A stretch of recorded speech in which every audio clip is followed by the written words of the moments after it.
Mbukelo NNTV ukhona kufika khona ivideo sibingelela ke sila kwaMhlaba yalingana indawo edume ngekhubalo elimbiwe egcekeni. Sinaye ke udokotela enimaziyo odume kakhulu emhlabeni wonke jikelele ubaba uMthembu. Mkhulu ngicela ukunika lethuba ubingelela ababukeli nabalandeli bale channel. Ngibingelele mphakathini South Africa yonke, ngibingelela ubaba uShumla Makati. Uzinja ziyamxosha kodwa zikwazi ukuthi zimxoshelane. Ngithi angibingelele nakuwe phakathi. Mkhulu sithe ake siphinde sibuye namhlanje sikuvakashele sibona abantu balokhu babhale njalo lapha kuma comment babhale njalo bathi kade nibuyela nini kumkhulu uShumla Makati. Sitheke namhlanje mkhulu asibuye sizokhombisa abantu uphinde bachazele kabanzi ngomsebenzi wakho wokwelapha nje basazi ukuthi umelaphi wendabuko. Ebengifisa mkhulu sidlule umkhulu uShumla Makati utholakala kuphi nendawo uphinde futhi mhlawumbe wethule nabanye ohlezi nabo ngoba sibona namhlanje baningi ningodokotela.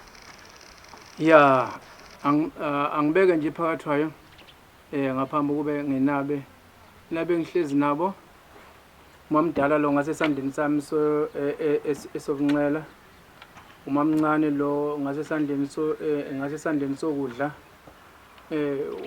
undodakazi lo ngasesandleni futhi esobunxela ukwelela ngale ngakumamkhulu wakhe.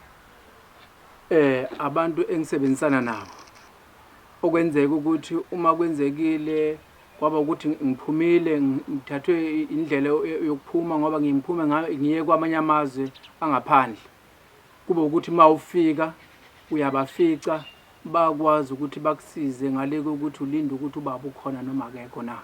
Kodwa ke lokho siyogcina ngazo inamba zabo. Sengithi ke ake ngichaze nje ngithi ngibonga kakhulu phakathi kesimo sesizwe noma somhlaba wonke ngokwenza njani ngokuziveza ukuthi umsebenzi wami engiwenzayo uyabaphumelelisa. Ngikubonga kakhulu lokho, ngithi angikudlulisi nje kuqala ngikubonge ngikusho lokho ukuthi impela ngiyawabona ama-customer ayavela ayabuya azobonga ukuthi engikwenzela khona baphumelela kukho, abanye babuye bazobonga. Okay, siyabonga mkhulu. Abantu abaningi mkhulu kulezi insuku nje bathanda abantu ukuphakama, basifuna impumelelo abantu. Umkhulu uShumla Makati ngabalekelela kanjani abantu abathi mina sengifuna ukuphumelela, ngisebenzile ngikhathele nginamabhizinisi kodwa sengifuna ukuya kwampumelelo manje? Very good. Angisho nje mkhulu, khona abanye athi umuntu ngifuna ukuphumelela mina ngisesemsebenzini. Ngicela ukuthi ungenyusele isikhundla sasemsebenzini. Kukabili kukhona ukuthi athi umuntu ufuna ukunyuselwa nje ngaphandle